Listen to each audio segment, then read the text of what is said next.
On Monday, sensing a political advantage after Donald Trump decided it was a wonderful idea to smear a Gold Star family, sneered at Republicans for failing to sufficiently disown Donald Trump. Senate Majority Leader Harry Reid, one of the scummiest politicians on the planet, targeted Senate Majority Leader Mitch McConnell and Speaker of the House Paul Ryan. He said, quote, Senator McConnell and Speaker Ryan approvingly spoke at Donald Trump's convention, endorsed Donald Trump for president, and believe he is mentally fit to sit in the Oval Office.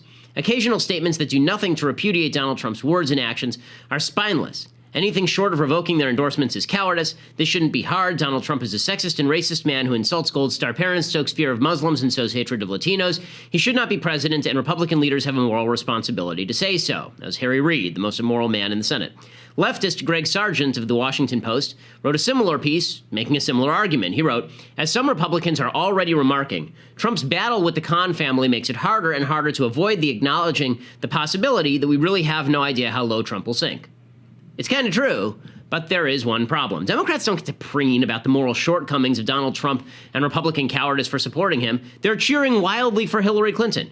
Here are 3 reasons why. First, Hillary is worse than Trump as a human. Over the weekend, one major political candidate earned a 4 Pinocchio rating from the Washington Post. That same candidate slurred Gold Star families as liars. That candidate was, of course, Hillary Clinton, who appeared on national TV to explain that FBI Director James Comey had fully cleared her. He'd even said she was honest. This, of course, was a lie. Then Hillary went on to claim that Benghazi Gold Star families must have misremembered her comments to them about a YouTube video being responsible for their kid's death.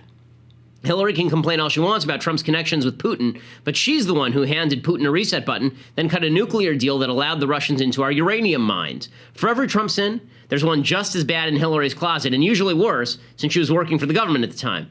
Second reason, Trump is our black swans. Here's the thing. You guys wanted Hillary. Donald Trump, as everybody knows, was a once-in-a-century aberration. Republicans never expected him to do well, let alone win the nomination. As soon as it became clear Trump would have a serious shot at the nomination, a lot of Republicans announced they would never back him. Like me. Today, many Republicans who will back him do so out of a simple moral calculus that he's better than Hillary, not because they like him. The same is not true for Hillary. Not only do Democrats want Hillary to be president, the DNC worked arduously to deny Sanders the nomination.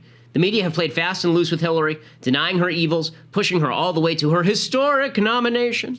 Before you start gloating about Republican moral failings, take a look in the mirror. You begged for Hillary. Most Republicans try to stop Trump. Final reason. You guys are still backing Hillary. There are lots of Republicans who aren't planning to vote for Trump, including me. Even the ones who will are out condemning Trump over the Gold Star family thing. Where exactly are the Democrats condemning Hillary's corruption? Where's the Never Hillary movement from the left? Why do leftists get to claim moral superiority for ardently supporting a worse candidate? In a normal world, they wouldn't. But they can, because the media have been propping up a cackling, corrupt old crone for 2 decades, and they're not going to stop now. So no, Democrats have no moral superiority for backing Hillary. They just have, as always, their own perceived and unearned moral superiority. I'm Ben Shapiro. This is The Ben Shapiro Show. Tend to demonize people who don't care about your feelings. Okay, so first I want to start off by thanking one of our sponsors, Harry's. Harry's Razors. They do a really good job. So Harry's is a fantastic company. You basically order with them and become part of what's basically a shaving club, and their product is really great. I mean, I use the product under my chin. The way it works in Jewish law is you don't shave with a straight edge on your face. You can shave under your jawline with a straight edge, which is, of course, the hardest part to shave, and Harry's really does the trick. Their products are fantastic. Harry's right now has a starter set called the Truman, and it's a great option for new customers. This is what they sent me, and I love it. I've been using it, every day except this one when I didn't shave because I was too lazy. But for $15, you get this razor handle and a moisturizing shave cream and 3 of Harry's 5-bladed German-engineered razors. Plus, if you're a fan of the show, you get a special offer. You go to harrys.com, you type in promo code Shapiro, you get $5 off of that. So $15 for that, you get $5 off, so it's $10 for you. So if you go to harrys.com with promo code Ben, then you get $5 off. You also help support our show, obviously. You support our advertisers, you support the show. You make sure that the minions who run the teleprompter and who run the cameras don't go hungry tonight. Don't let the children go hungry, gang. Go over to harrys.com. We do use children. We use child labor. Go over to harrys.com, promo code Ben, and the razors are cheaper, they are better, they're superior in every way, and I can tell you that because I've used multiple razors, and this is the best razor that I've ever used for the under the jawline area for me. So harrys.com, promo code Ben. All right, so we have a lot to get to today here on the Ben Shapiro Show. Glenn Beck is going to be joining us momentarily. Do we have Glenn on the line at this point? Okay, perfect. So Glenn is joining us right now. Glenn Beck, of course, the iconic talk show host, the iconic leader in the conservative movement. And Glenn has a brand new book out called Liars. Glenn, thanks so much for coming on the show. Thank you, Ben. Okay, so let's just jump right into it. You have this brand new book called Liars, and the basic premise, the subtitle is How Progressives Exploit Our Fears for Power and Control. Essentially, your thesis is that the left is trying to construct utopia, or at least they claim they are, and that's a pretty good pitch for power. How do you see that playing out in this year's election?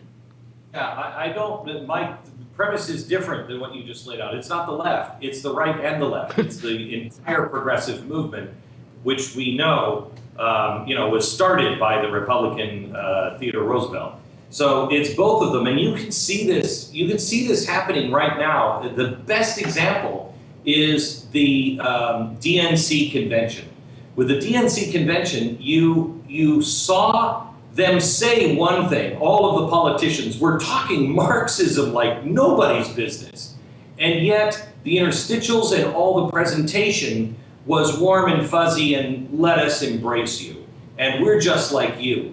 So they let Trump use the fear, then they made their audience fearful of Trump, but then embraced and took all of the trappings of traditional America. They took the Constitution, they took de Tocqueville from us, they took we're better than this kind of language, and they wrapped it in hope, and that's how it works. You have the fear, progressives usually create the problem, which creates fear, then they give you the hope of, we'll protect you from that. And I really think this is the best example of how progressives work, and I think it was the best convention, best packaged convention I've ever seen in my lifetime. It really was a well-packaged convention, and it's easy to sell that lie because everybody is sort of looking for a savior. It's the ugly truth that no one wants to realize, is that as religion disappears in the country, people are looking for a new religion to fill that space, and what better religion than the government? Yeah, and that is, it's fascinating. Most people don't know that progressivism, they believed in communism and they believed in fascism. The right generally believed in fascism and the left believed in communism, but they didn't want the revolution. So they thought, let's just progress to that utopia. They're still doing that. And somehow or another, a few of us have been convinced that Americans still understand what self-rule even means, what independence means, what pulling yourself up by being somebody who is self-determined. I don't think the average person knows that. I make the case that we're in America 2.0, that the founding fathers don't really play any part in what we're doing right now. It's the founding fathers of Theodore Roosevelt, Woodrow Wilson, Margaret Sanger, FDR, Hillary Clinton, Barack Obama.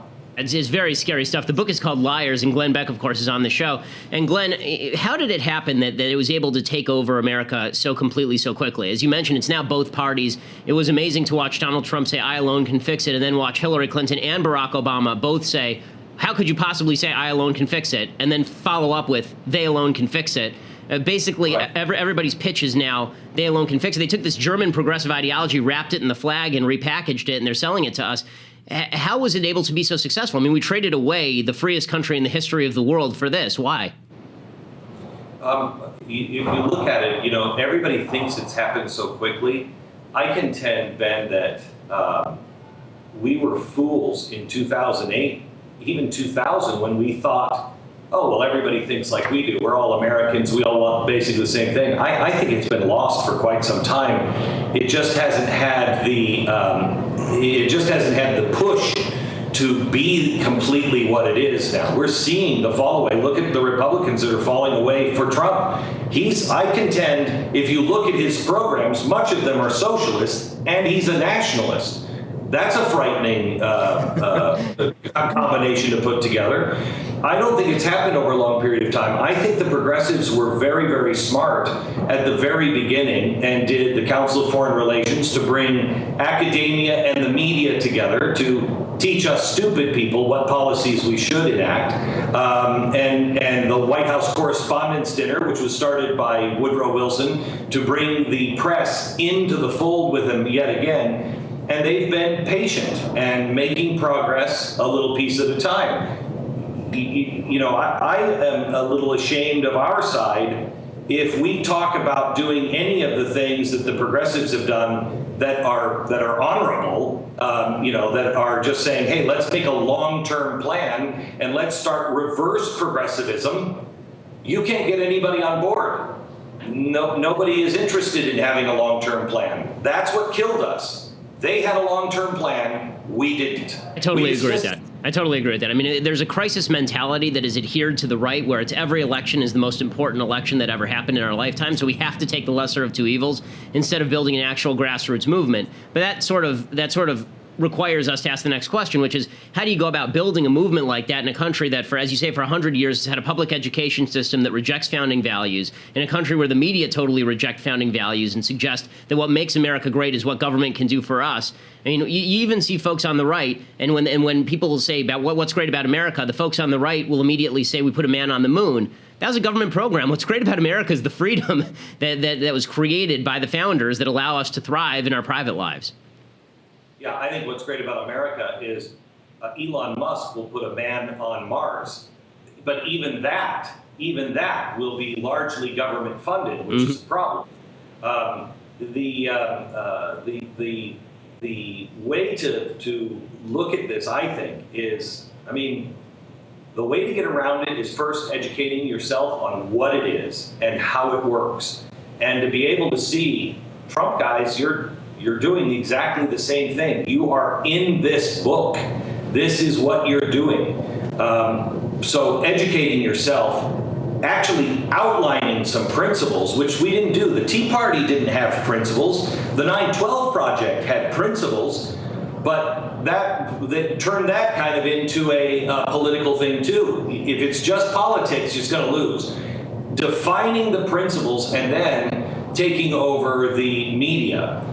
That's a hard one, but you're doing it. I just spent about 20 minutes this morning reading the Daily Wire. We're trying to do it at The Blaze. What you're doing right now, what I'm doing online, same thing. We have to understand that the culture makes all the difference. And I know you're smart enough to know this, Ben, when I watch the DNC, it's pretty easy when you can call up J.J. Abrams and say, hey, make a little 2-minute film to make me look good.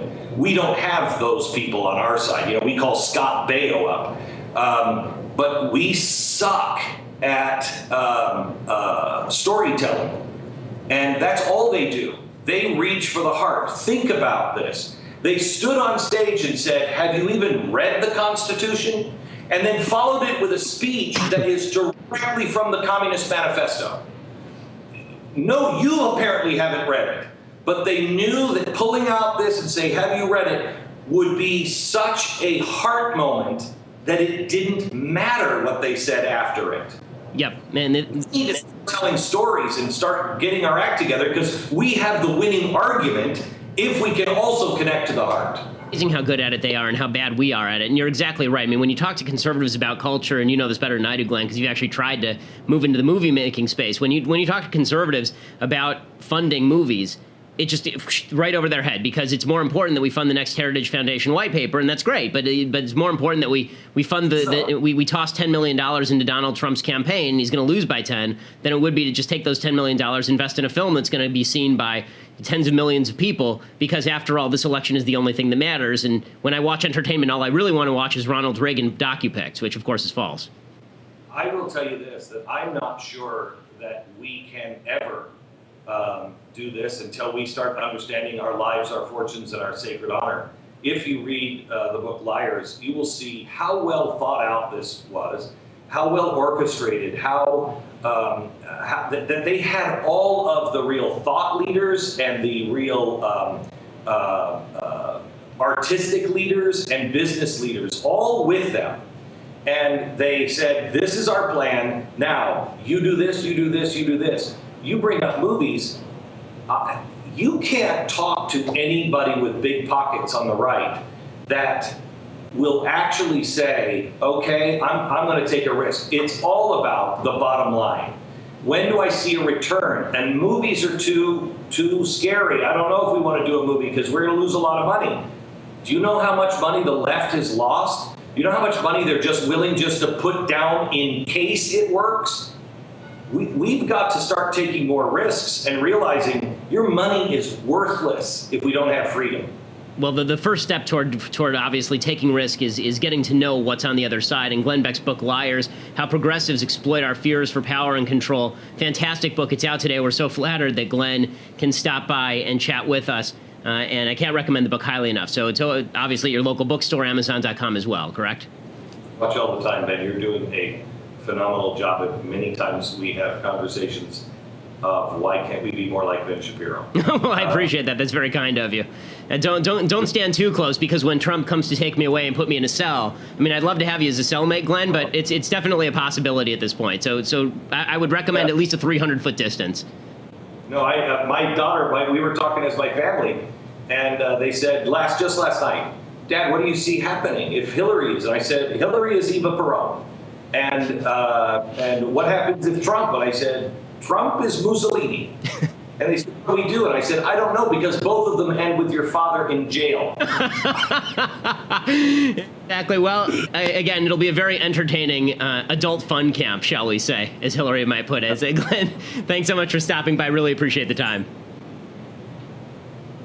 That is Glenn Beck. His new book is the book Liars, How Progressives Exploit Our Fears for Power and Control. Okay, so we have tons to talk about, obviously, beyond Glenn. Where we want to talk about, we're going to do an epic episode of Good Trump, Bad Trump coming up in just a minute, but you have to go to dailywire.com for that. So if you want to subscribe to the show, you go to dailywire.com. You get the rest of the video podcast, $8 a month. You get my podcast, you get Andrew Klavan's podcast. Most importantly, you get to email us. So you get in the mailbag on Thursdays, which is, of course, the vaunted Ben Shapiro Show mailbag, the greatest mailbag that ever was.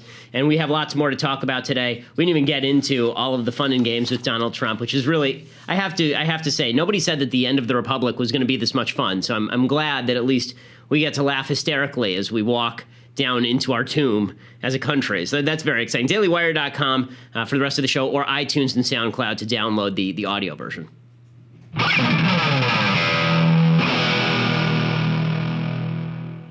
Alrighty, so it's time to play Good Trump, Bad Trump. Yeah, everybody loves some Good Trump, Bad Trump. Okay, so we begin today, as always, with Good Trump. Yes, that's right. Donald Trump said something good today. So what did Donald Trump say that was good today? Well, he's getting ripped up and down in the media for saying something that really is not a big deal at all in any way. What he said was that Hillary was the devil.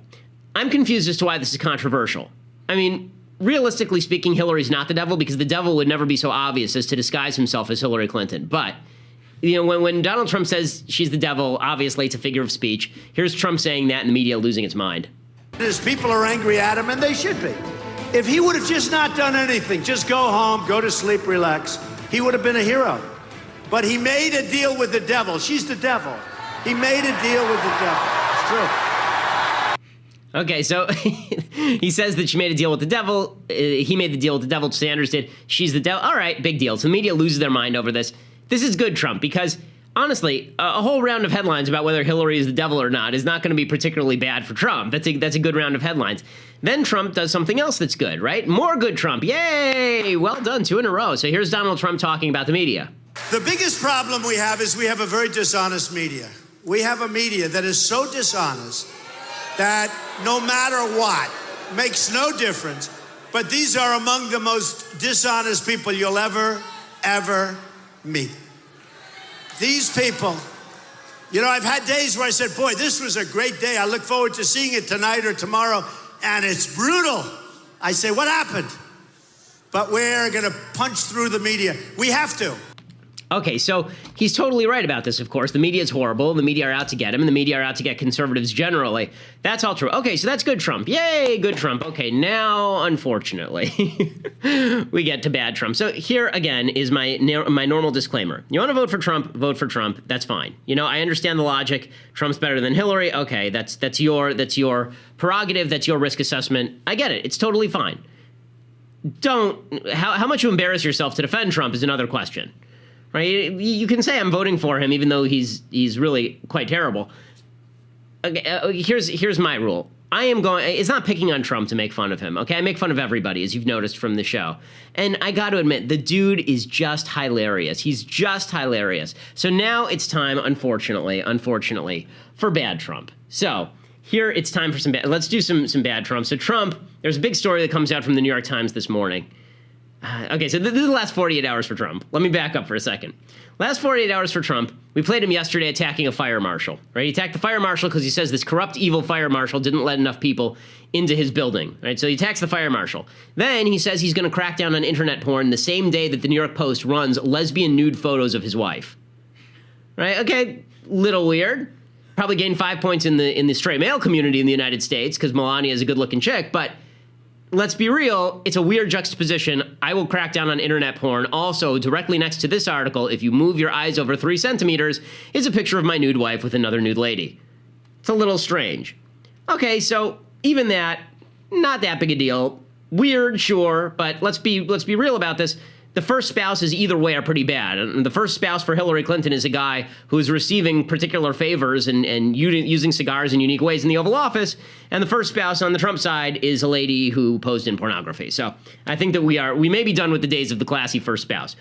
But there's the funny, okay, so there's funny bad Trump, and then there's just Trump being terrible bad Trump. So let's start with the funny bad Trump because it's a lot more fun. So yesterday I tweeted out that Trump, because he feels the need to attack everybody, he attacked Ted Cruz again last night for no reason. Because Trump feels the need to attack everybody, it's only a matter of time until he attacks a puppy, right? I said this on the show yesterday, that if the Hillary Clinton campaign trotted out a puppy on stage next to Trump wearing an I'm with her t-shirt, Donald Trump would punt the puppy into the third row. I said that jokingly. Today, here was Donald Trump at a rally yelling at babies. Yep, it's real. Don't worry about that baby. I love babies. So I love babies. I hear that baby crying. I like it. What a baby. What a beautiful baby. Don't worry. Don't worry. The mom's running around like, don't worry about it, you know. It's young and beautiful and healthy, and that's what we want. Okay. But look. China, when they devalue, ripped us absolutely to shreds. Actually, I was only kidding. You can get the baby out of here. That's all right. Don't worry. I think she really believed me that I love having a baby crying while I'm speaking. That's okay.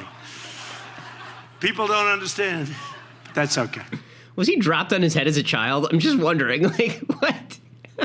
So he loves babies, and then he starts talking again, and the baby doesn't stop crying. So then he says, oh, well, get that baby out of here. In the olden days, they would have taken that baby out on a stretcher. So it's very exciting stuff from Donald Trump. So there he is attacking a baby, which is weird. But don't worry, it gets weirder. Some person gave Donald Trump a Purple Heart, like a medal. And here was Donald Trump's response to receiving a Purple Heart.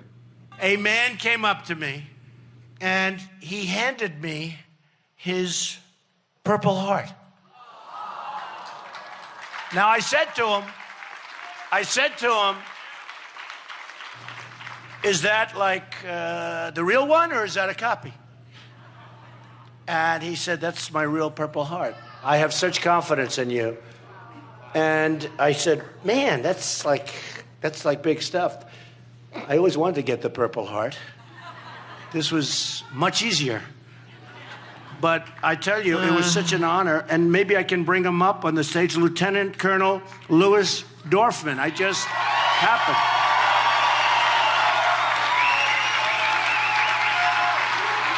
Oh, just like that he appeared. Okay, so I love how every picture of Trump is him with a thumbs up. It's pretty spectacular. Okay, so the reason that's bad Trump is because this morning, the New York Times released a story about how Trump dodged the draft like 5 times. He got 5 different draft deferments, one because his ankles hurt. Okay, so when he says things like, I always wanted one of these, this was a lot easier.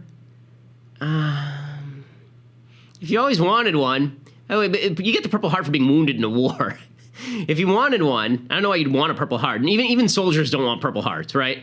Nobody wants the Purple Heart because the Purple Heart is when you get wounded. No one wants to be wounded. But it's oh my God, what words are there? We're beyond the point of parody. Okay, and that wasn't the limit. This was my favorite. This is my favorite. These are all small, okay? So none of these are a big deal, but if we don't laugh, folks, we just have to cry. Because remember, on one side we have the most corrupt woman ever to run for high office. And on the other side, we have a guy who legitimately may have escaped the clown show at the asylum. Like the asylum, it's not even a regular clown show. It's not like with sane clowns putting on paint. It's like an actual clown show where they recruited from the asylum and forcibly painted the faces of the asylum inmates. So here's Donald Trump. This one's my favorite. This is Donald Trump. This is clip 5. This is Donald Trump talking with his good friend Sean Hannity, being coached through being a presidential candidate by Sean Hannity. I used to take violin lessons as a really, really good violinist. And basically, whenever it's Trump and Hannity on TV, it's essentially Sean Hannity teaching a political lesson to Donald Trump. So he says, Donald, don't you think it would be great if you said this? And then Trump goes, yes, that would be great. So here is Donald Trump attacking the New York Times. And this, I'm sorry, it's small, folks. All of this is small. But you must laugh because, come on, it's hilarious. Come on. But the New York Times is so unfair. I mean, they write 3-4 articles about me a day. No matter how good I do on something, they'll never write good. I mean, they don't write good. They have people over there like Maggie Haberman and others. They don't write good. They don't know how to write good. And I guess if they did, they're certainly not doing it. But the New York Times is just absolutely a disaster. Let me ask one other. They don't write good. Yeah, it's an interesting critique. They don't write good. The word is well. And if you want to say they don't write good stuff, then you should say they don't write good stuff. They don't write good. All right, so they're going to go to the Donald Trump Center for Kids who want to learn to read good and do other stuff good, too. Zoolander joke for those of you listening over the age of 40.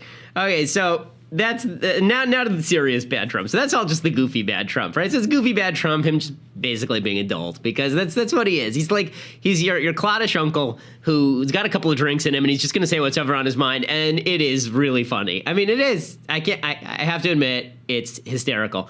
And then there's like actual bad Trump. So Trump spoke to Kirsten Powers about sexual harassment, and he had said earlier on July 24th on NBC that some of the women who were complaining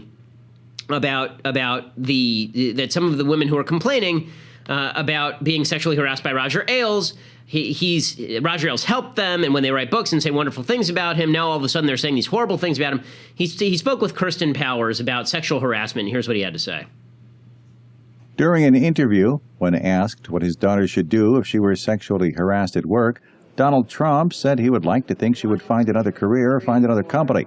The question, specifically framed around the allegations against former Fox News chief Roger Ailes, came in an interview with USA Today.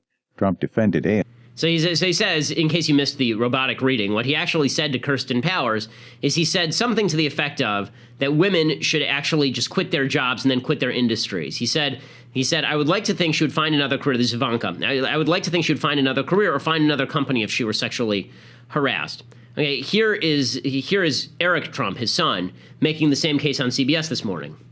In the workplace. There is no question. There is no question that obviously it should be addressed, and it should be addressed strongly. And hey, listen, we all run a company. My father runs a company. You know, we take this. That is a absolute no-go anywhere, and that's very much the case. I think what you're saying is, you know, Ivanka is a strong, you know, powerful woman. She wouldn't allow herself to be, you know, objected, you know, to it. And by the way, you should certainly take it up with human resources. And I think, you know, she definitely would as a strong person. At the same time, I don't think she would allow herself to be subjected to that. And I think that's the point he was making, and I think he did so well.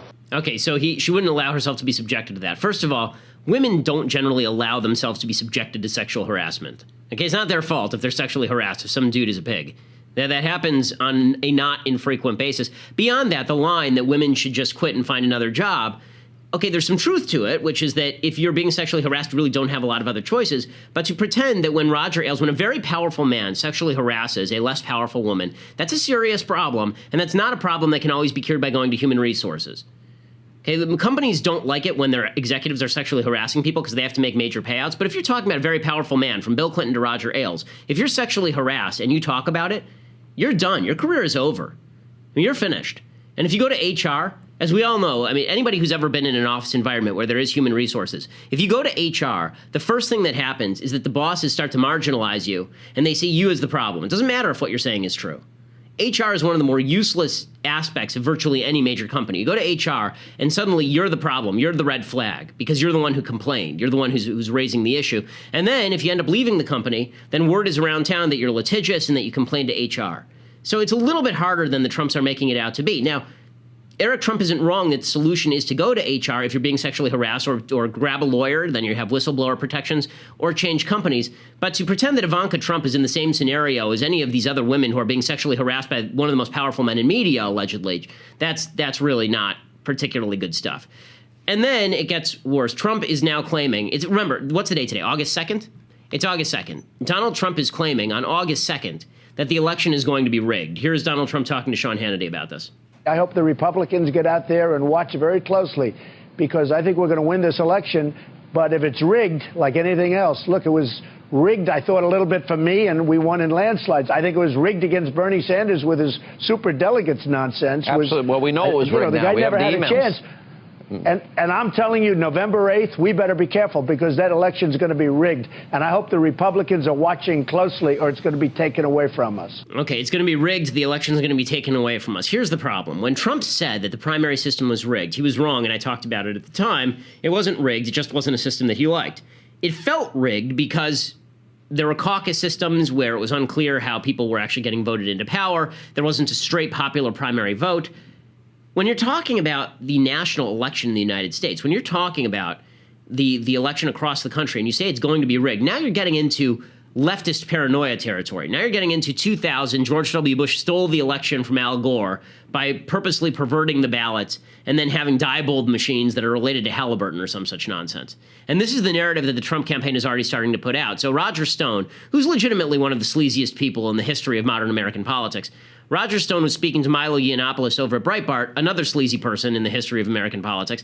And Roger Stone says, I think we have widespread voter fraud, but the first thing Trump needs to do is begin talking about it constantly. He needs to say, for example, today would be a perfect example, I am leading in Florida. The polls all show it. If I lose Florida, we will know there's voter fraud. If there's voter fraud, this election will be illegitimate. The winner of the election will be illegitimate. We will have a constitutional crisis, widespread civil disobedience, and the government will no longer be the government. He said, if you can't have an honest election, nothing else counts. I think he's got to put them on notice that their inauguration will be rhetorical, and when I mean civil disobedience, not violence, but it will be a bloodbath. The government will be shut down if they attempt to steal this and swear Hillary in. No, we will not stand for it. We will not stand for it. So, in other words, Trump's got his confidants out there basically saying that if Trump loses, it must have been stolen from him. And that's not unusual for Trump. This is Trumpian kind of language. Anytime he loses, it's somebody else's fault. But this is getting into dangerous territory now. If the implication is that Trump loses by 8 million votes and that it was still stolen from him, well, if people think that the electoral system seriously doesn't work, then we can't have a republic anymore. We can't. If people think that you going out and voting, you're being cheated, your ballot's being thrown out, then you're going to have the same sort of unrest that you've seen in other places around the globe where people feel that their voice is not being heard and where the election isn't taking place, right? And then you get violence in the streets. And it's not going to be civil disobedience. It will get violent.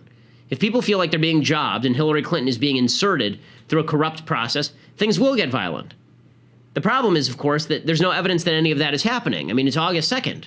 We haven't even heard rumors about any of that happening. What's going on is Trump's looking at the polls, and he's seeing the new polls today are not good for him. There's a new poll out today showing him down 8. He's losing in all the major swing states. The only state where he's still ahead is Florida, and Florida, the last poll was taken July 10th, so they haven't had a poll since the conventions. Right now, Trump is running 1 point behind in Utah. In Utah, the most Republican state in America. He's running 36-35 to Hillary. Hillary's got 36. He's now running even in Georgia, 45-45. And these are not good numbers for Trump, so he's beginning to figure, okay, how do I spin this? If I lose, how do I spin this? That's not where you want your candidate at, ladies and gentlemen. You know, on August 2nd, what you want your candidate doing is fighting as hard as he possibly can against Hillary Clinton, not prepping the groundwork for whining if he loses. But I don't think that Trump really knows how to win or cares about winning. I think that for Trump, it's all about the narrative. And if the narrative is that he was cheated, he understands that his people will still continue to claim that he was screwed out of this, even if he really wasn't. Now, meanwhile, this Khan family rollout continues to make headlines. As you recall, this Gold Star family, and we're talking a lot of Trump today because Trump's in the news. And again, not my fault Trump's in the news. We spent all last week talking about Hillary Clinton because Hillary was in the news. If Trump would shut his face for 5 seconds and not do silly things, then we could talk about Hillary and her terrible, evil corruption. Right now, Trump is the story. And we got to follow the story, as much as that story may make us want to vomit continuously. Khan, the father, Kaiser Khan, he comes out and he says that he's not looking for an apology from Donald Trump after Trump basically said that his wife wasn't talking because his wife is Muslim. Kaiser Khan was on with, I'm going to say, because Matthew comes out with a show. Go. If you could write the script of his apology, what would you like him to say? No apology needed. The best apology would be that his supporter repudiate him, be away and pronounce their repudiation. We don't need any apology from him. We are beyond those apologies, and we were promised several months ago that he will pivot in the right direction, he will change, and he will not do all that. But do you want to hear anything more from him? No, I don't want to hear anything from him, and I don't want to say anything to him. Okay, so obviously this is an effective emotional appeal from the Khan family. There is a problem, of course, which is that the policy they're pushing for is really not a very good policy. And as several outlets have pointed out, Kaiser Khan has spent a lot of his career working on increasing the level of Muslim immigration into the United States. So he really is ticked off at Trump's immigration policy more so than he's ticked off at Trump per se, although Trump is stupid for going after him anyway. Trump made another comment today about Khan, and he responded this way to Kaiser Khan. This is just, again, not smart. I can say this, if I was president, because his son died 12 years ago, if I were president, his son wouldn't have died because I wouldn't have been in the war. If I was president back then, there would have been no war for Iraq. I can tell you that, because I think it's ridiculous, the whole thing. And to be in that war was, as you know, ever since I've known you, I've been against that war. Okay, so he says that if he had been president in 2004, Kaiser Khan's son would still be alive, which is a pretty cruel thing to say because you obviously can't predict those sorts of things. We were at war in Afghanistan as well. Kaiser Khan presumably would have served there too.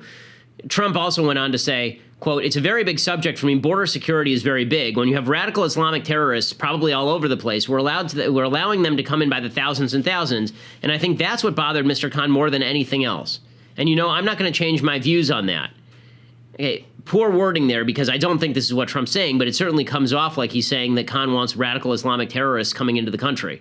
That's not what Khan obviously wants. It's just, I wish that we had a race between Hillary Clinton and someone who's relatively competent. This does bear some pretty negative ramifications for Republicans more broadly. Here's an example. So there's a rally, Mike Pence, the vice presidential candidate under Donald Trump, and one of the members of the audience gets up and asks Mike Pence about the Khan family. I'm less concerned with Mike Pence's response, because Mike Pence's response is good. I mean, what he says here is exactly right. It's the answer Trump should have given all along. I'm more concerned with the rally-goers. Listen to what the rally-goers do when this lady asks a question. Mr. Pence is, time and time again, Trump has disrespected our nation's armed forces and veterans, and his disrespect for Mr. Khan and his family is just unacceptable.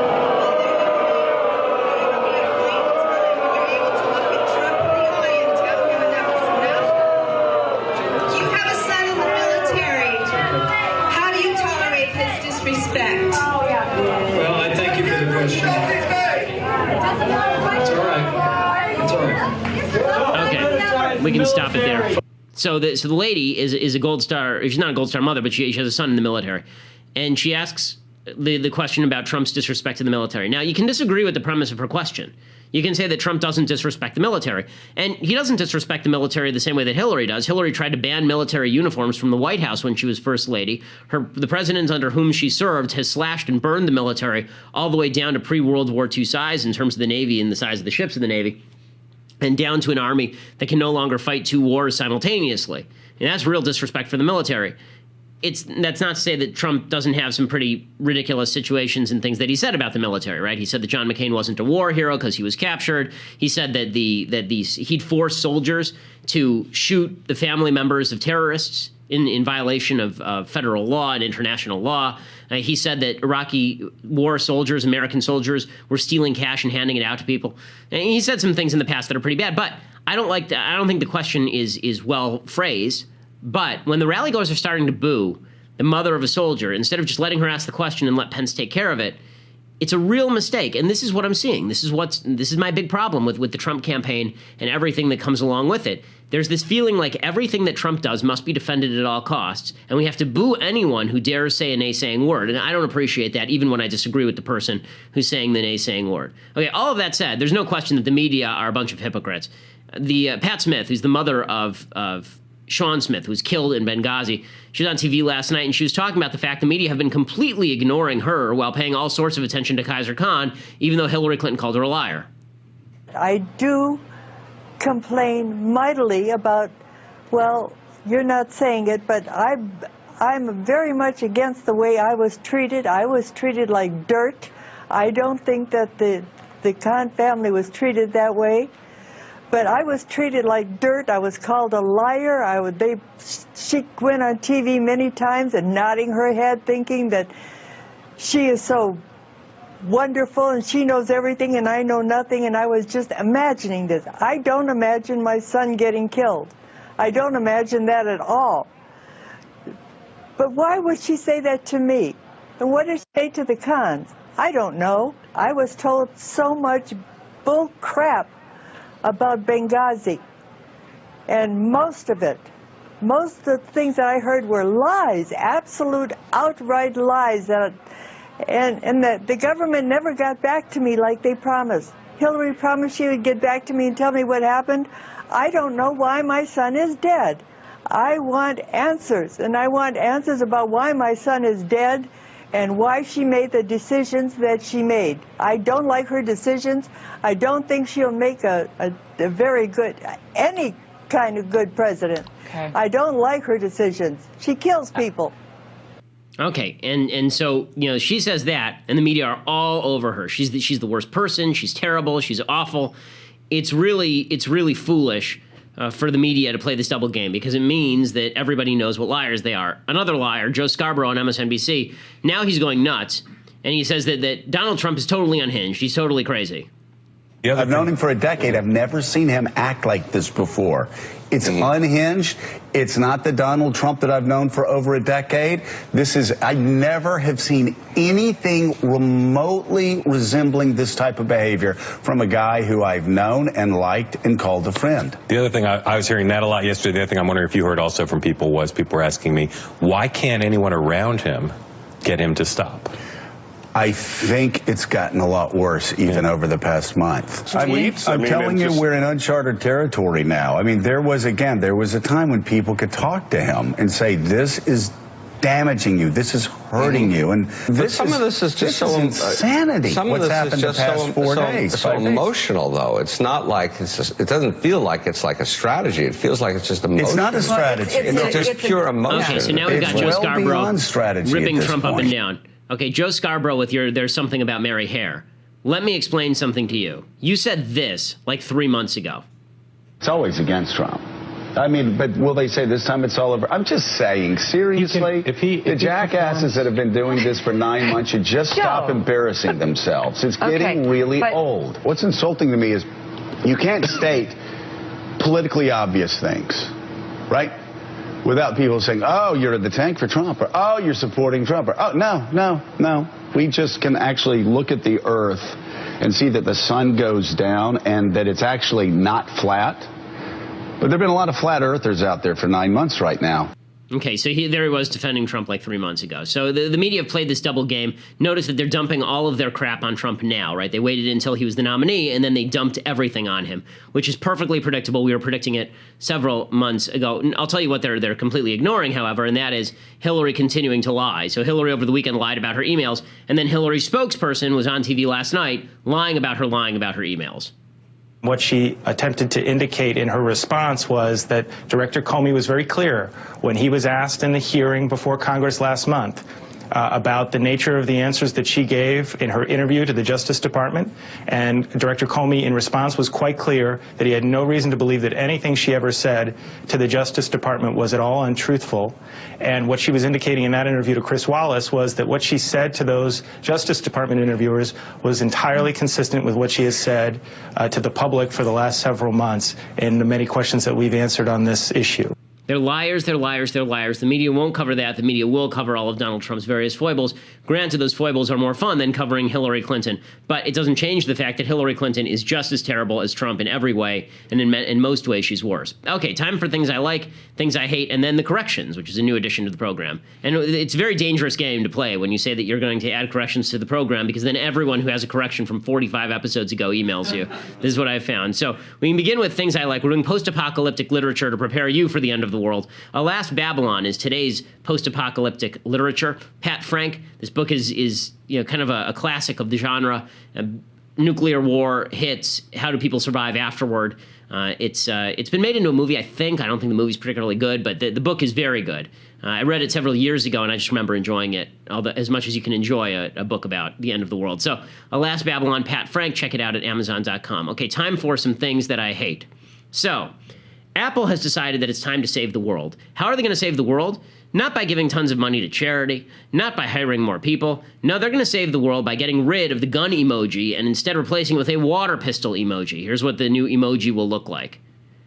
Right, so they had the pistol emoji, which is kind of cool, and now they've replaced that with the water gun emoji, which is just dorky. Okay, how are you supposed to express that you want to commit suicide over the selection on Twitter if you have to use a water gun emoji? If you water gun your own head, presumably you just get wet. So this whole thing is stupid. How many lives will this save? None. Well, what will this change? Absolutely nothing. But it makes all the lefties over at Apple feel really good about themselves, because from now on, they won't have to look at those evil, terrible pictures of cartoon guns and feel as though they're making the world a worse place. Now they can look at happy green water guns and feel like they're making the world a better place. Okay, other things that I hate today. The media are losing their mind over Corinne Gates. Okay, Corinne Gates is this black woman who was shot by the cops, and they're making a big deal out of her being shot. So, Think Progress's headline. And you can see her. She's a good-looking gal. She's got braces on, it looks like here, and her kid's in the background. She has a little kid, and she's got a couple tattoos, and it says, police fatally shoot woman holding 5-year-old boy in her lap. So if you read that headline, you would assume that police fatally shot a woman holding a 5-year-old boy in her lap. Would you not? Because that's the headline. Here's what actually happened. Okay, so they went to her house. They went to her house to issue an arrest warrant for failing to appear in court after a traffic violation in March. No one responded to 10 minutes of door knocking, even though they could hear several people inside. Officers went to the landlord. They obtained a key to the apartment, and they found her sitting on the floor. And her 5-year-old son was wrapped in one of her arms. What was in her other arm? A shotgun. That's right. She was carrying a shotgun in her other hand, waiting for the cops to enter. Around 3 p.m., after several hours of negotiation, police say Gaines raised the gun at officers and told them she would kill them if they did not leave, at which point the officers shot her. So they fired one round at her. She fired several rounds back at us. We fired again at her, striking and killing her. Tragically, in this circumstance, the child that was also in the dwelling was struck by a round. The man being sought fled the home. There's a man there also who's being sought. He fled the home with a 1-year-old child who was later taken into custody. So we're still seeing if there's any body footage of the incident. The son had non-life-threatening injuries. Of course, everybody is going nuts, right? Oh, my God. Remember, Corinne Gates, say her name. I have an idea. Don't try to fire a shotgun at the cops, you human piece of crap, and don't do it while you're holding your baby in your other arm, you double human piece of crap. I have a 2.5-year-old kid, and I have a little baby. If I plan on getting into a firefight with police, which I don't, if I do, I guarantee you I'm not going to be holding my child in one hand and the gun in the other. This is a terror tactic, okay? It's something Hamas and Hezbollah do when they're firing at Israeli soldiers. This is something that ISIS does when they're trying to fight American troops. There's been a long-standing, horrible tactic, using your kid as a human shield while you fire your shotgun at cops. Not only did this woman deserve to be shot, she deserved the electric chair if she'd survived. I mean, that's bad stuff. Trying to murder cops and put your kid in your lap while you're doing it because you're a piece of crap. That's terrible. If the footage comes out, that's the best available information we have. If the footage comes out and it's a totally different story, I'll retract everything I just said. But that's the information that's being given out, and it doesn't matter. The entire left is still declaring that she was just some innocent woman who was shot by the cops while holding her kid in her lap. Wesley Lowery of the Washington Post says this was a summary execution. No, see, summary executions don't involve you holding a child on your lap and a gun in your other hand while you're warning the cops you're going to blow them away and then shooting at the cops. Turns out that really has nothing to do with summary execution. It has to do with you being a piece of garbage. Okay, time for correction. So, a couple of weeks ago, I mentioned Michael Jordan's father's killers, and I said there was 2 black guys. It wasn't. It was 1 black guy, 1 white guy, so there's a quick correction there. Also, yesterday, I gave a specific physical description of Phineas Gage, a man who's very famous in the psychological community because he took a pole through the head, and it totally changed his personality, which led people to really think that maybe the brain has something to do with your personality. Apparently, he did not get the pole. I said that he got the pole in his eye and it came out the back of his head. It did not. It, in fact, it came in below his eye and came out the side of his head. So thank you for the correction, folks. I'm glad that we have a literate audience and they know how to even spell Phineas Gage. That's a good thing. All right, so we'll be back tomorrow. Hopefully, Donald Trump will start to pull things together so that we don't have to do so much bad Trump every day. Hopefully, I mean, I'll admit that I find it amusing when he says silly things, but at some point, Would it be okay if he just had a normal day where he just attacked Hillary Clinton so we can talk about that? Please, Donald, please. Just control yourself for 5 seconds. Please. I'm Ben Shapiro. This is The Ben Shapiro Show.